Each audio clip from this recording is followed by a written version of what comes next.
Now, Johannesburg Metro Police believe that they're clamping down on criminals. Just today, the JMPD officers refused a 50,000 rand bribe and arrested a man with a stolen copper cable worth R500,000 rand. In fact, let's find out from a JMPD spokesman, Wayne Minnaar. Thanks so much indeed for joining us. Welcome to the program. Good afternoon. Thanks a lot, Peter. All right, so quite a lot has happened today. Take us through the events. I believe it all started off with a tip-off. Yes, the officers received a tip-off then together with the Hawks because of the amount of copper cable, stolen copper cable that the person had. It was seen as a very serious case.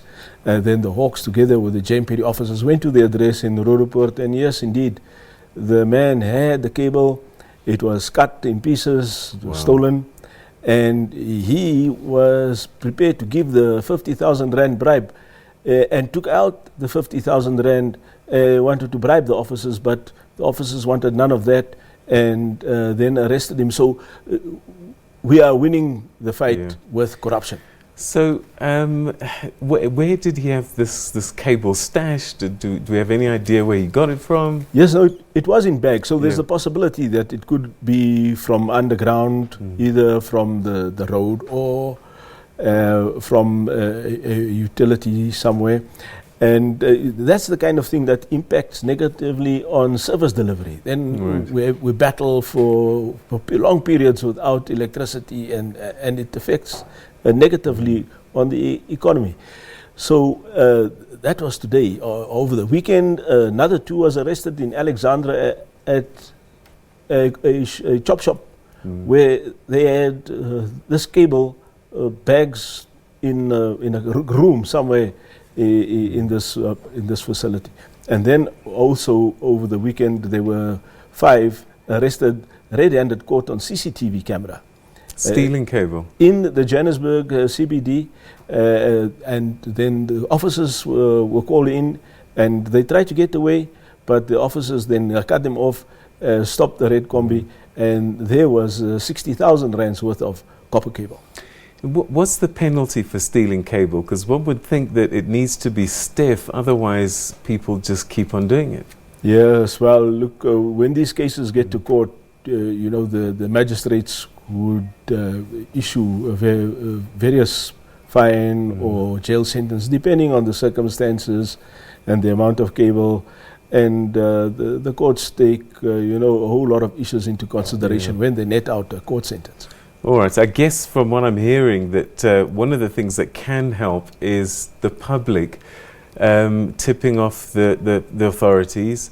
And in this case, when you see unusual amounts of products, particularly in a suburb, it's usually a questionable thing. Absolutely, and the disadvantage is that it affects everyone. When the cable is stolen, or how many households are without electricity, and what about the companies in the area where the cable gets stolen?